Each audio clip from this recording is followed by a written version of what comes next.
10 देशों और चीन, जापान समेत कुल 15 देशों ने एक बड़ा क्षेत्रीय आर्थिक समझौता RCEP किया है। भारत को भी आमंत्रण था, लेकिन देश हित का हवाला देकर मोदी सरकार ने इस समझौते से बाहर रहने का निर्णय लिया। लेकिन इस समझौते से भारत का बाहर रहना सही है या नहीं, इसको लेकर कांग्रेस में भ्रम की स्थिति है और उसके नेता अलग अलग बयान दे रहे हैं। इसे दुनिया का सबसे बड़ा समझौता बताया जा रहा है। कांग्रेस के वरिष्ठ नेता आनंद शर्मा ने भारत के इससे बाहर रहने को दुर्भाग्यपूर्ण और गलत सलाह पर आधारित तथा रणनीतिक भूल बताया है।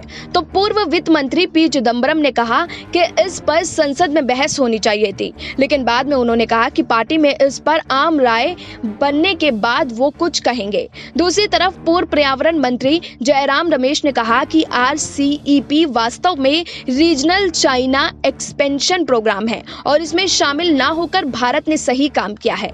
भारत का कहना है कि ये उसके राष्ट्रीय हितों के अनुकूल नहीं है। प्रधानमंत्री नरेंद्र मोदी ने नवंबर 2019 में यह निर्णय लिया कि भारत इस समझौते में शामिल नहीं होगा, तो दुनिया चौंक गई थी, लेकिन प्रधानमंत्री ने कहा कि देश हित में ऐसा करना जरूरी है। दिलचस्प है ये कि पिछले साल कांग्रेस ने इस डील में शामिल होने का विरोध किया था। हालांकि पहले इसके लिए वार्ता की शुरुआत कांग्रेस ने ही की थी। असल में RCEP में शामिल होने के लिए भारत को आसियान देशों, जापान, दक्षिण कोरिया से आने वाली 90% वस्तुओं से टैरिफ हटाना था। इसके अलावा चीन, ऑस्ट्रेलिया और न्यूजीलैंड से 74% सामान टैरिफ फ्री करना था। इसलिए भारत को डर था कि उसका बाजार चीन के रास्ते माल से पट जाएगा।